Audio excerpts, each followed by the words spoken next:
Ketuhanan apa ini yang dengan berkebudayaan? Siapa nabinya? Kita juga nggak ngerti. Bagaimana fikihnya? Kita juga nggak tahu. Kebudayaan apa yang mau ditonjolkan? Ada ratusan kebudayaan di Nusantara ini. Kebudayaan mana yang lebih dominan? Ini mereka mencoba menghapus cahaya agama Allah. Yuriduna liyudfi'u nurallahi biafwahihim. Mereka ingin mencoba menghapus cahaya agama Allah dengan mulut-mulut mereka, dengan ucapan-ucapan mereka. Assalamualaikum warahmatullahi wabarakatuh. Assalamualaikum warahmatullahi wabarakatuh. Assalamualaikum warahmatullahi wabarakatuh. Rasul SAW sudah dilecehkan belum di negara ini? Al-Quran sudah dilecehkan belum di negara ini? Pesan mereka, selama kita masih belum ikut billah mereka.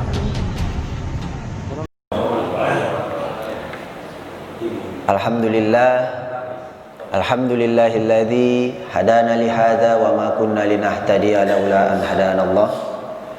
Asyhadu an la ilaha illallah wa asyhadu anna Muhammadan abduhu wa rasuluh khataman nabiyyin alladzi la nabiyya ba'du.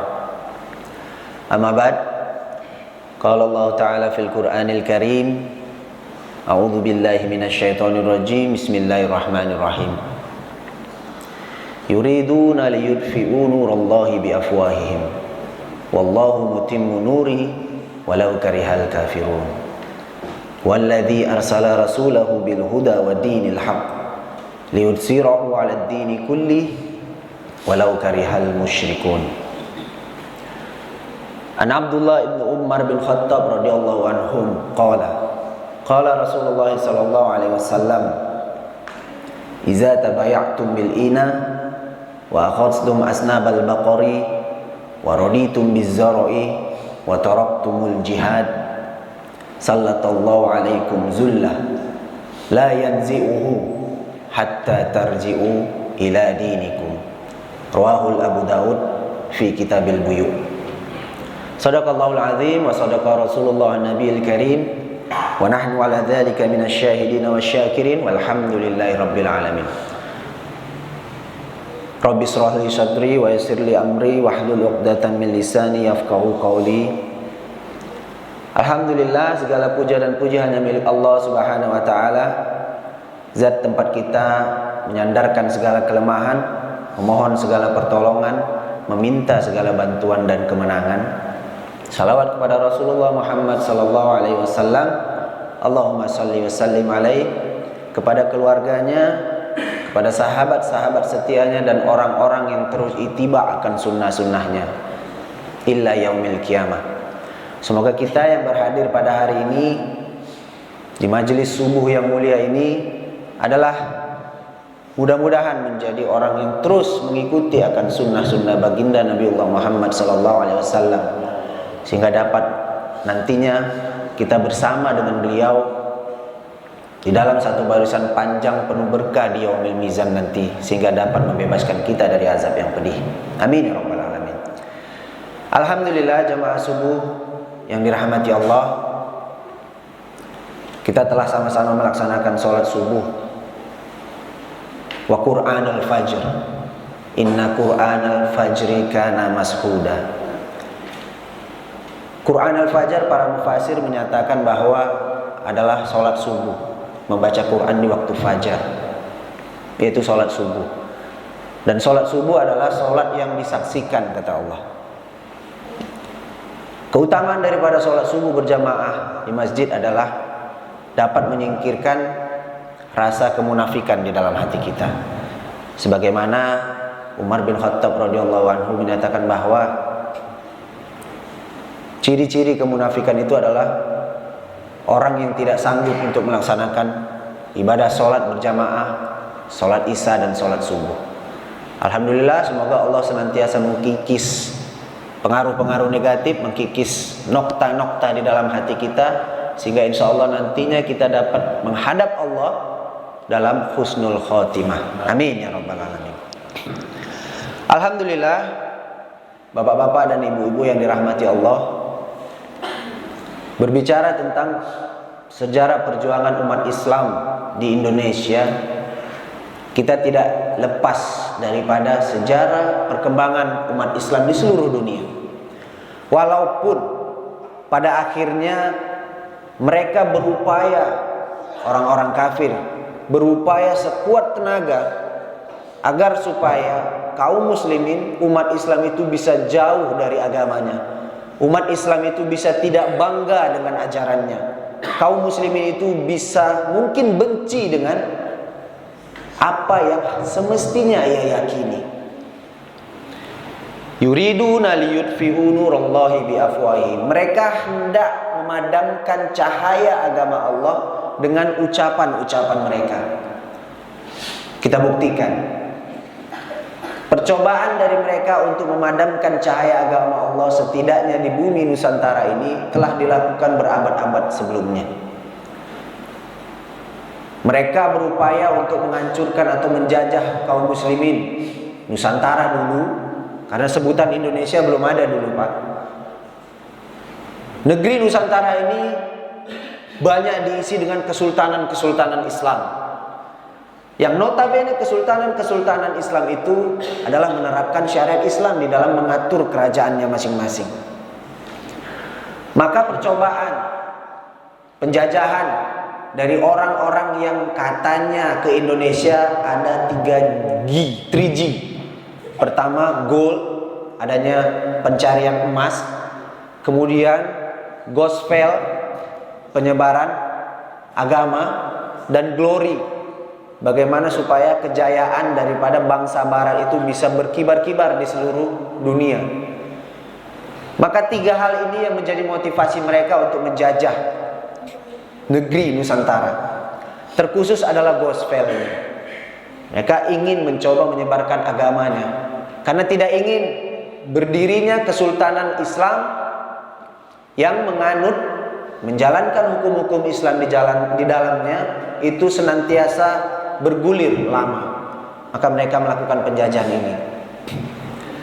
Tetapi perlawanan demi perlawanan dihadapi mereka dengan semangat apa? Dengan semangat jihad, dengan semangat Islam yang berkobar-kobar.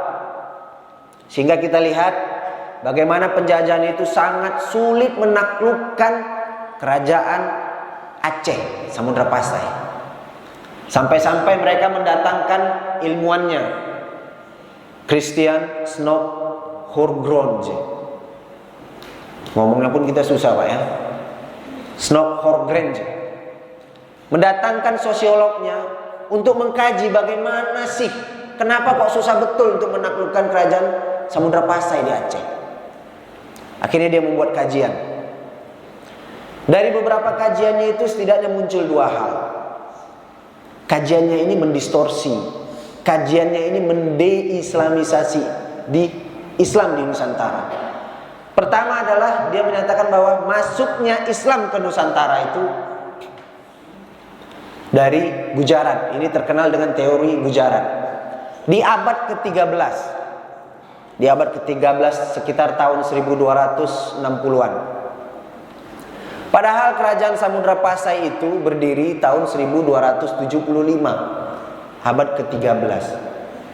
Mana mungkin ketika Islam masuk kemudian ujung-ujung menjadi Kesultanan Samudra Pasai yang menguasai hampir sebagian Pulau Sumatera pada saat itu. Tidak akan mungkin. Jadi ini yang menurut Quran, yuriduna liyutfi'u nurallahi biafwahihim. Mereka ingin hendak memadamkan cahaya agama Allah dengan mulut-mulut mereka, dengan ucapan-ucapan mereka, dengan analisa-analisa mereka, dengan kajian-kajian mereka.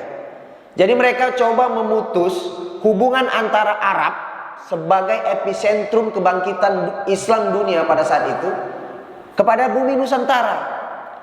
Mereka menyatakan bahwa Islam masuk ke Indonesia, Islam masuk ke Nusantara itu adalah dari pedagang-pedagang Gujarat, India. Padahal kita coba kaji. Raja Sriwijaya ketika Muawiyah radhiyallahu anhu berkuasa menggantikan kekhalifahan Husain bin Ali bin Abi Thalib radhiyallahu anhu, itu pernah mengirim surat kepada Muawiyah.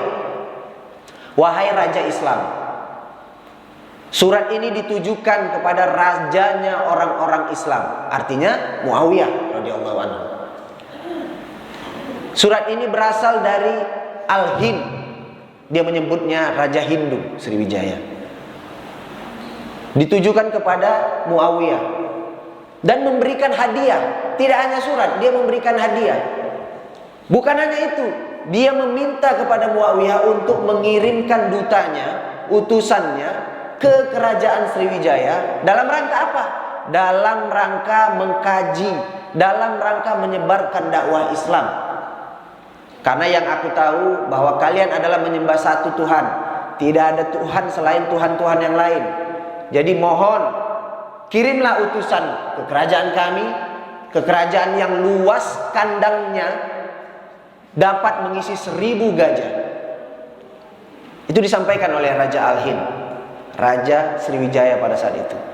Bagaimana mungkin hal ini bisa terjalin komunikasi tanpa ada hubungan informasi-informasi sebelumnya, bahwa ada hubungan dagang antara pedagang-pedagang Arab ke bumi Nusantara sebelumnya. Karena zaman dulu tidak ada WA, Pak. Zaman dulu tidak ada Instagram, sehingga dari Amerika dan Indonesia bisa saling chattingan. Antara Raja Sriwijaya dengan Khalifah Muawiyah bisa saling chattingan di WA, nggak bisa. Karena dulu nggak ada sosial media, dulu nggak ada informasi teknologi sampai sekarang. Jadi dapat dipastikan bahwa adanya komunikasi antara Raja Sriwijaya dengan Muawiyah itu diakibatkan adanya persinggungan budaya, persinggungan dagang antara Arab dan Nusantara. Inilah yang mengakibatkan Raja Sriwijaya mengirimkan suratnya kepada Muawiyah. Jadi teori Snowhordens ini terbantahkan dengan adanya itu.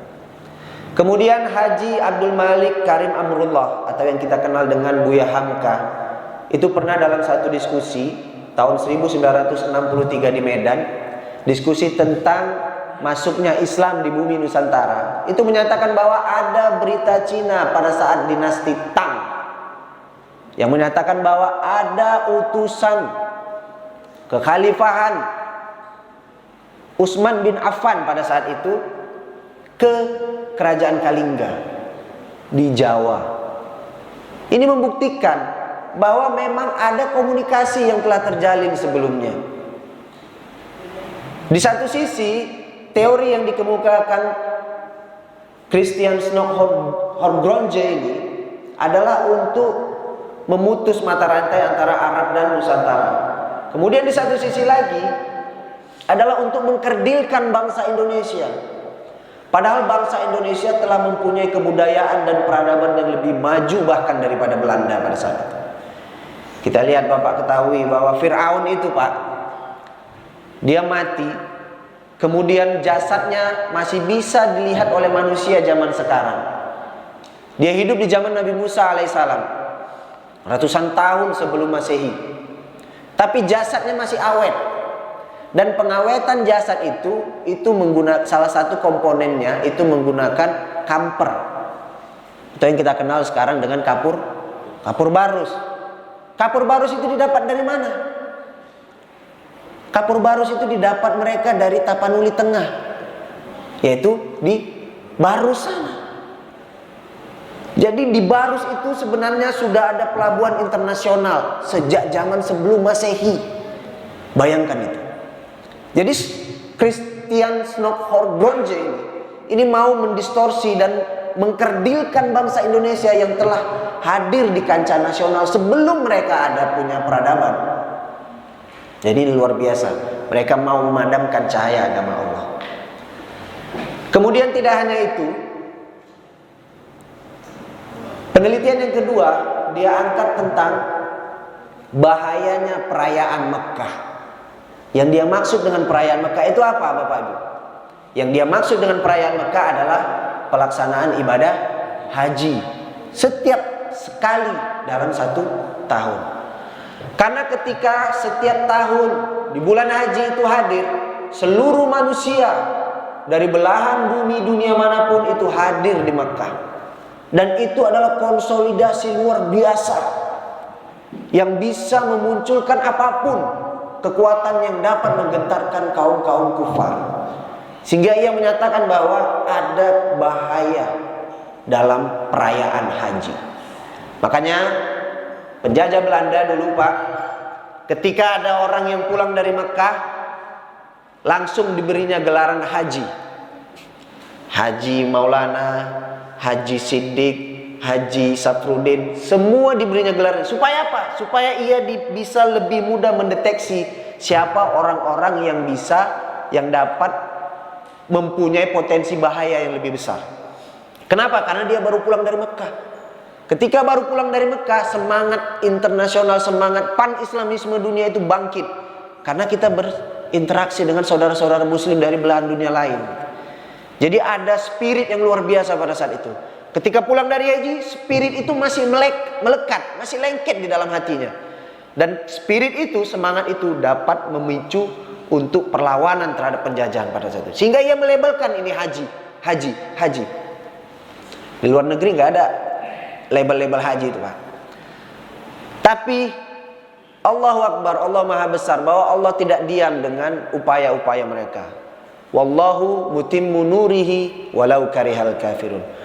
Allah akan menyempurnakan cahayanya walaupun orang-orang kafir tidak menyukainya.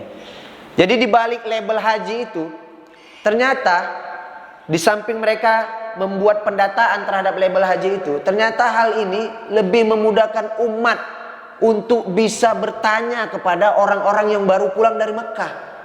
Jadi label haji itu sebenarnya menjadi rujukan bagi umat ketika ia ingin mendalami Islam, ketika ia ingin lebih mengetahui bagaimana peradaban Islam dunia, sehingga mereka menjadikan para jamaah-jamaah yang telah pulang dari Mekah itu melaksanakan ibadah haji itu sebagai rujukannya.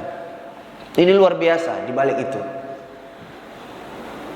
Alhamdulillah, ketika label haji ini diberikan oleh penjajah Belanda, maka semangat untuk menentang penjajahan itu semakin tinggi, dan ia semakin sulit untuk membendungnya. Akhirnya kita ketahui bahwa perjuangan kemerdekaan itu tidak terlepas dari semangat jihad, tidak terlepas daripada semangat Islam. Ingat pekikan apa yang keluar dari mulut Bung Tomo ketika menyuarakan agar seluruh kaum muslimin di Surabaya pada saat itu untuk keluar dari rumahnya untuk menyerukan jihad. Takbir, Allahu Akbar. Sebutan itu yang keluar dari mulut Bung Tomo untuk memberi semangat kepada pemuda-pemuda Indonesia pada saat itu yang dapat mengempang penjajah Belanda. Resolusi jihad itu yang dikeluarkan oleh Hasyim Asy'ari. Untuk apa? Karena permintaan dari Soekarno. Karena ia melihat sudah tidak ada lagi semangat untuk melawan selain daripada semangat jihad fi sabilillah. Maka hal itu diperlukan, resolusi jihad dikeluarkan. Sekarang diapresiasi dengan Hari Santri Nasional. Jadi hanya dengan semangat jihad, pengobaran untuk melawan penjajahan itu dapat berlaku di negeri ini, dan kita bisa terbebas dari penjajahan. Tapi apa mau dikata, dekat di detik-detik waktu kemerdekaan setidaknya terjadi 3 peristiwa besar. Jepang waktu itu memberikan kepada para pemimpin-pemimpin Indonesia satu wadah yang kita kenal dengan BPU PKI, Badan Penyelidik Usaha-Usaha Persiapan Kemerdekaan Indonesia. Tokoh-tokoh berkumpul di situ. Mereka bersidang dari tanggal 29 Mei sampai tanggal 1 Juni 1945. Untuk apa? Untuk menentukan apa falsafah negara yang baru yang akan kita dirikan ini. Pergumulan terjadi, argumentasi itu luar biasa terjadi. Para ulama-ulama kita menginginkan bahwa dasar negara baru nanti itu harus Islam, itu harus Al-Quran dan hadis, sehingga kita akan menegakkan negara Islam. Itu yang diidam-idamkan oleh para ulama-ulama kita. Kenapa? Karena memang pengusiran penjajahan itu berdasarkan semangat jihad. Pengusiran penjajahan itu berdasarkan pekikan Allahu Akbar, bukan yang lain. Merdeka atau mati itu adalah penerjemahan daripada iskariman au mut syahidan. Iskariman, hidup mulia. Merdeka adalah hidup dengan kemuliaan, terbebas dari penjajahan. Au mut syahidan, atau mati kita, syahid kita di dalam memperjuangkan kemerdekaan. Dipersingkat di Indonesia, merdeka atau mati. Maka tidak ada landasan lain yang wajib untuk kita terapkan sebagai landasan Islam. Berseteru pada saat itu orang-orang sekuler, orang-orang yang tidak menginginkan Islam menjadi falsafah negara. Maka perdebatan terjadi sampai beberapa malam mereka berdiskusi. Pada tanggal 1 Juni beberapa tokoh berpidato, termasuk tanggal 1 Juni pidatonya Bung Karno yang sekarang dinobatkan sebagai Hari Pancasila. Padahal 1 Juni itu masih tahap penggodokan, belum ada kesepakatan. Soekarno itu pada saat pidato tanpa teks mengeluarkan idiom Pancasila dengan butir-butir kelima sila yang diutarakannya. Dan sila ketuhanan itu tidak ditempatkan pada urutan pertama, tapi malah pada urutan buntut, di urutan kelima. Akhirnya berdasarkan pidato Bung Karno tersebut, para tokoh dipilih yang kita kenal dengan tim 9. Tim 9 ini satu orang, A.A. Maramis, itu mewakili orang-orang Nasrani, orang-orang di luar Islam. Selebihnya 8 itu adalah orang-orang Islam, termasuk orang-orang yang berpaham sekuler nasionalis dan para ulama-ulama kita yang berpaham Islam secara kafah. Mereka berdebat, mereka berdiskusi dalam tim 9. Akhirnya dari diskusi mereka itu tanggal 22 Juni 1945 lahirlah kesepakatan nasional, konsensus nasional yang kita kenal dengan Piagam Jakarta. Di Piagam Jakarta itu disusunlah 5 sila. Dan di sila pertama, negara berdasar ketuhanan dengan mewajibkan menjalankan syariat Islam bagi pemeluk-pemeluknya. Ada 7 kata di situ yang hilang sekarang. Telah hilang sekarang, Pak, Bu. Padahal tanggal 22 Juni itu udah kesepakatan bersama. Representasi di luar Islam ada A.A. Maramis di situ. Tapi nyatanya ketika proklamasi 17 Agustus 1945, tanggal 18-nya, hanya 1 hari usia syariat Islam di Indonesia pasca merdeka 17 Agustus. 7 kata itu dicoret. Padahal itulah yang memberikan semangat luar biasa bagi para pendahulu-pendahulu bangsa kita untuk merdeka dari penjajahan. Karena kita anggap merdeka dari penjajahan adalah merdeka dari penjajahan kafir. Ingat Cuk Nyadin, Pak, Teku Umar ketika memerangi Belanda, dia tidak menyebut Belanda. Dia menyebut kita akan memerangi KP-KP. Bukan kafe-kafe sekarang ini yang menjamur di kota Medan. KP-KP dalam bahasa Aceh itu adalah kafir-kafir, itu kita perangi. Jadi semangat memerangi kafir sebenarnya untuk dapat memerdekakan negeri ini dari penjajahan. Tapi ternyata usia syariat Islam hanya 1 hari, Pak. Tanggal 18 Agustus 1945 atas lobi-lobi Hatta. Saya katakan atas lobi-lobi Muhammad Hatta kepada para tokoh-tokoh Islam dari kalangan Nahdlatul Ulama, dari kalangan Muhammadiyah, akhirnya 7 kata itu disoret. Udahlah, menjadi ketuhanan yang Maha Esa. Dengan argumentasi apa? Tuhan yang Maha Esa kan tauhid.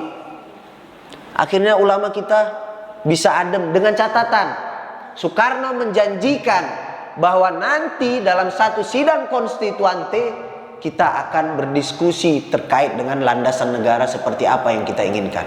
Kalau para bapak-bapak yang berpaham Islam, maka perjuangkanlah di konstituante nanti. Bagi orang-orang yang berpaham nasionalis, perjuangkanlah apa yang Anda anggap benar di dalam sidang konstituante nanti.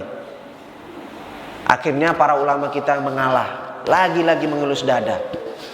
Yang awalnya kita ingin menerapkan negara Islam murni, tapi terbantahkan. Akhirnya buat kesepakatan Piagam Jakarta. Para ulama masih sepakat, ngalah. Kenapa? Karena ada syariat Islam di situ. Dengan mewajibkan menjalankan syariat Islam bagi pemeluk-pemeluknya, kita ngalah. Ternyata usianya nggak lama, nggak sampai 3 bulan telah dihapus ketuhanan yang Maha Esa dengan argumentasi tauhid Tuhan yang Maha Esa. Ngalah lagi ulama-ulama kita. Kita akan berjuang nanti di konstituante. Tapi kita lihat di konstituante, pasca pemilu pertama, bersidang di situ para wakil-wakil rakyat. Akhirnya deadlock.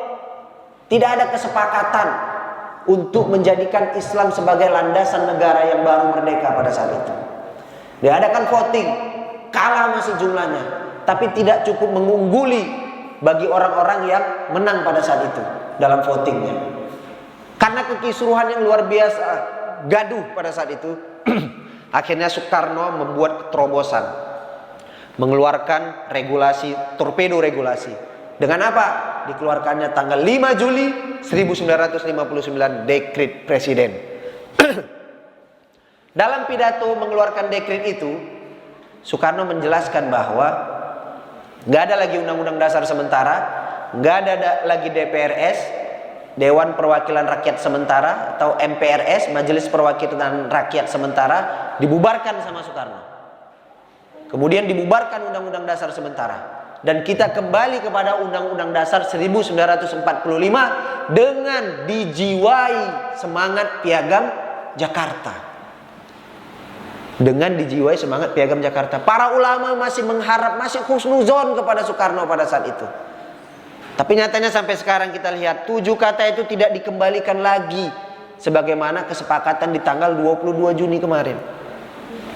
Akhirnya elit-elit politik Islam pada saat itu masih juga belum mendapatkan keinginannya untuk menerapkan syariat Islam.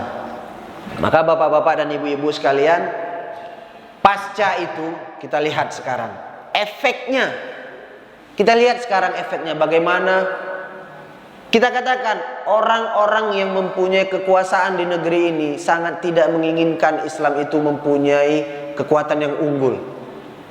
Tanggal 2 Juli kemarin Pak, hadiah hari Kamis, Kementerian Agama itu mengeluarkan atau mengedit, kalau boleh dikatakan, mensensor 155 buku agama yang dianggapnya mempunyai narasi radikal.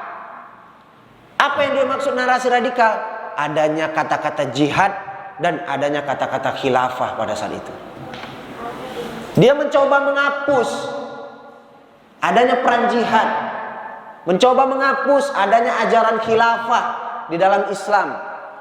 Sehingga apa? Sehingga dia perlu mengeluarkan regulasi untuk membredel ini buku-buku. Karena dianggap akan menjadikan anak-anak didik menjadi radikal. Luar biasa. Dia tidak ingat bahwa ada resolusi jihad yang karenanya lah Indonesia menjadi merdeka. Yang karena dengan itulah penjajah Belanda itu hengkang dari negeri ini. Tapi malah ia akan mau hapus. Luar biasa Pak. Luar biasa Pak. Maka ini menjadi catatan bagi kita. Apakah hanya dengan diamnya kita, kemudian penguasa yang mengatur, yang mempunyai kekuasaan dalam mengeluarkan regulasi atau aturan-aturan perundang-undangan, ini dapat senantiasa memuluskan jalannya, dapat senantiasa mengeluarkan apa yang ia kendaki sesuka hatinya saja. Belakangan ini heboh rancangan undang-undang haluan ideologi Pancasila. Penolakan di setiap belahan bumi Nusantara ini hadir di mana-mana.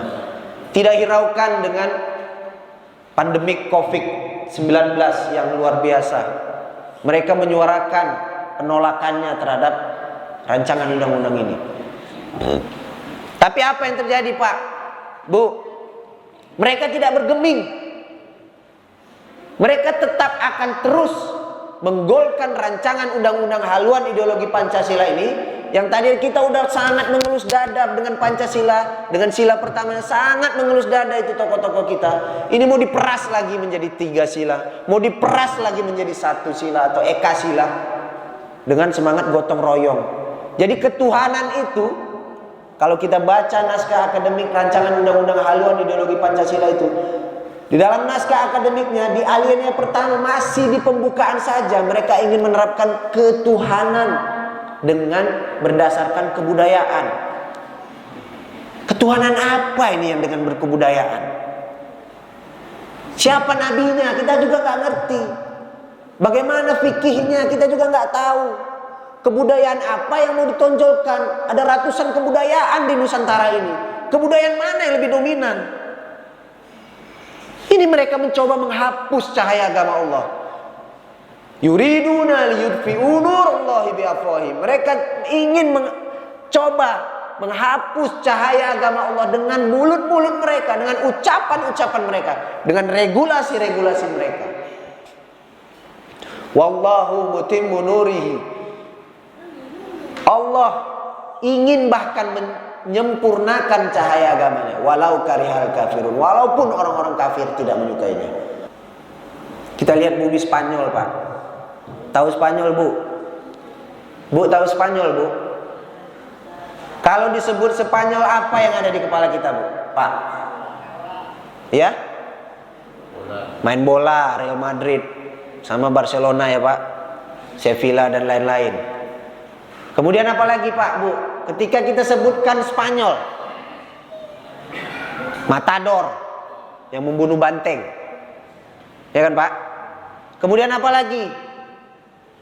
Ketika kita sebutkan Spanyol, Tango. Tahu tari Tango? Perempuan yang memperlihatkan auratnya di depan umum. Ya kan? Tango Brazil, Pak? Bukan Spanyol, berarti salah saya. Kenapa tidak kita pernah ingat bahwa Spanyol itu adalah bumi Islam sebelumnya? 4 abad lebih Islam berkuasa di bumi Andalusia. Dulu namanya Andalusia. Andalusia itu menguasai Spanyol dan Portugal. Sekarang terpisah sudah, negara Spanyol sendiri, negara Portugal sendiri. Tapi ketika pemerintahan Islam hadir di bumi Andalusia, mereka bersatu, utuh pada saat itu. Hamra sekarang tidak digunakan lagi sebagai masjid di Spanyol, hanya sebagai gedung-gedung museum. Kenapa kita tidak cium lagi baunya Islam di Spanyol? Karena mereka telah menghapus jejak-jejak Islam di Spanyol. Mereka dengan menutupi sekuat tenaga mereka hadirnya keberadaan peradaban Islam di Spanyol pada saat itu. Jadi tidak menutup kemungkinan meskipun kita mayoritas di bumi ini, Pak, di Nusantara ini, Pak, negeri dengan penduduk mayoritas muslim terbesar di dunia. Jangan bangga dengan itu. Kalau kita tidak menguatkan dengan regulasi-regulasi berdasarkan Al-Quran dan As-Sunnah, kita tidak perlu bangga dengan hal itu. Karena angka itu bisa dimanipulasi oleh mereka. Kemarin ada percobaan dari mereka untuk menghapuskan kolom agama di KTP-KTP kita. Untuk apa? Untuk menghapus salah satunya ini, bahwa tidak ada lagi mayoritas di Nusantara ini. Karena kalau ada kolom agama, pasti tersebut di situ Islam. Ketika tersebut Islam, masuk dalam BPS, Badan Pusat Statistik. Dalam pusat statistik itu menyatakan bahwa siapa yang paling banyak, agama siapa yang paling banyak di Indonesia ini. Sebut Islam. Mereka gak mau itu. Mereka coba hapus kolom agama dengan berbagai argumentasi yang mereka punya. Luar biasa ini.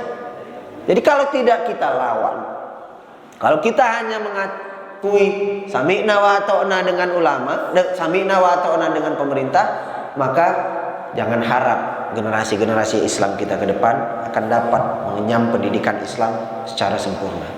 Solusinya apa, Pak? Di dalam hadis riwayat Abu Daud sebagaimana yang tadi saya ucapkan di awal,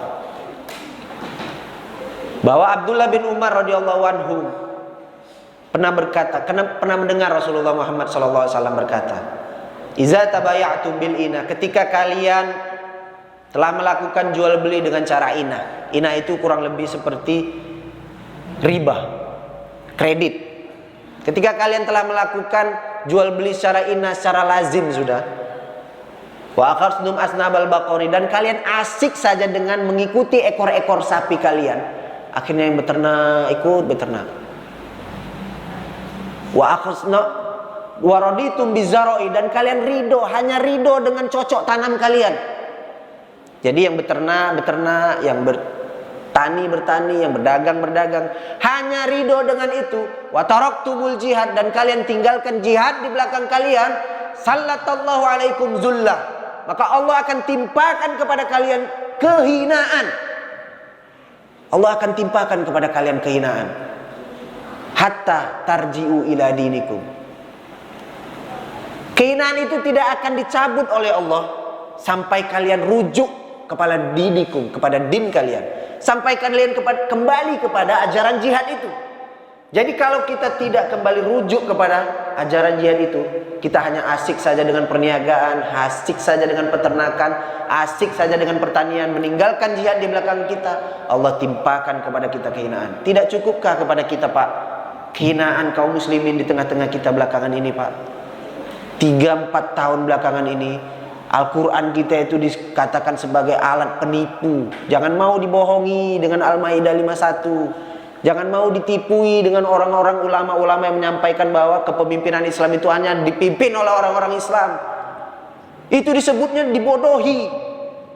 Padahal Al-Quran suci, kalamullah, perkataan Allah itu yang kita sucikan. Dengannya kita rela mati. Kita dihinakan pada saat itu. Tidak hanya dia, ada anak-anak masih lajang tanggung menghina. Wadduha walaili ija saja, ma wadda'aka rabbuka wa ma qala, wa qala dia sebut. Mereka leluasa memberikan kehinaan kepada kita. Tidak cukupkah kehinaan itu terus hadir di tengah-tengah kita? Maka kalau kita ingin mencabut kehinaan itu, kembalilah kepada din kita, yaitu apa? Jihad. Jangan lagi mencampakkan jihad di belakang kita. Kita harus mengedepankan jihad. Kenapa? Karena dengan jihadlah sebagai puncak ibadah kita. Karena dengan jihadlah sebagai benteng untuk menjaga kemurnian agama kita. Mudah-mudahan dengan tausiah sedikit ini, di dalam hari yang penuh berkah ini, Allah memberikan kembali semangat yang telah hilang. Allah memberikan kemuliaan, memberikan kembali kepada kita kemuliaan yang telah dicabut oleh Allah Subhanahu wa taala. Karena orang-orang kafir itu sebenarnya tidak kuat, Pak. Musuh-musuh Islam itu sebenarnya tidak cukup berani. Mereka bisa berani itu karena kita kaum muslimin itu lemah. Karena kita kaum muslimin itu berpecah belah. Maka Allah akan cabut rasa takut di hati orang-orang kafir terhadap orang-orang mukmin. Ketika apa? Ketika orang-orang mukmin itu terjangkiti 2 penyakit besar ini, yang disebut oleh Nabi Muhammad SAW sebagai al-wahan. Ma huwa wahan ya Rasulullah? Apa itu wahan ya Rasulullah? Hubbud dunia wa karahiyatil maut. Cinta sekali akan dunia dan takut sekali akan mati. Maka kita telah hati kita telah dijangkiti oleh penyakit wahan ini. Karena adanya penyakit wahan di hati kita, orang-orang kafir, musuh-musuh Islam itu udah nggak punya lagi rasa takut dengan kita. Tidak punya lagi rasa takut kepada kita. Maka para sahabat heran ketika Rasulullah Muhammad SAW menyatakan bahwa nanti menjelang yaumil akhir nanti, bahwa kalian akan memerangi orang-orang Yahudi, kata Rasulullah. Para sahabat bingung, loh kok bisa ya Rasulullah? Padahal kenapa mereka bertanya seperti itu? Karena pada zamannya Yahudi itu tidak punya kekuatan sedikit pun. Tidak punya kekuatan sedikit pun. Bani Kainuka di Madinah pada saat itu karena menyalahi perjanjian Piagam Madinah, mereka diusir dengan hina. Nggak ada perlawanan sedikit pun. Mereka diusir dengan hina, tertunduk, lesu, malu, diusir dari Madinah pada saat itu. Dengan meninggalkan hartanya. Mereka berjalan sendiri keluar Madinah. Saking lemahnya Yahudi pada saat itu. Jadi ketika Rasulullah menyatakan bahwa nanti kaum muslimin akan berperang kepada Yahudi, mereka heran. Loh, kok bisa kita berperang sama orang lemah? Karena kalau kita berperang itu namanya mesti equal dia, ya kan Pak? Punya lawan tanding. Dia jago kungfu, kita jago kungfu. Dia jago silat, kita jago silat gitu. Jadi nggak mungkin kita berperang, kita bertempur dengan orang yang anak bayi berperang dengan kita yang jago kungfu, yang jago silat gitu. Makanya para sahabat heran. Kenapa? Karena pada saat itu di kita, di kaum muslimin terjangkit penyakit hati. Maka mudah-mudahan Allah menghilangkan penyakit ini, dan mudah-mudahan Allah mengembalikan kemuliaan Islam, izzatul Islam wal muslimin, setidaknya di bumi Nusantara ini. Dengan apa? Dengan semangat perlawanan, terhadap kezoliman dan penindasan yang dialamatkan kepada kaum muslimin di Nusantara ini. Mungkin itu saja dari saya. Lebih dan kurang saya mohon maaf. Billahi fi sabilil haq. Assalamualaikum warahmatullahi wabarakatuh.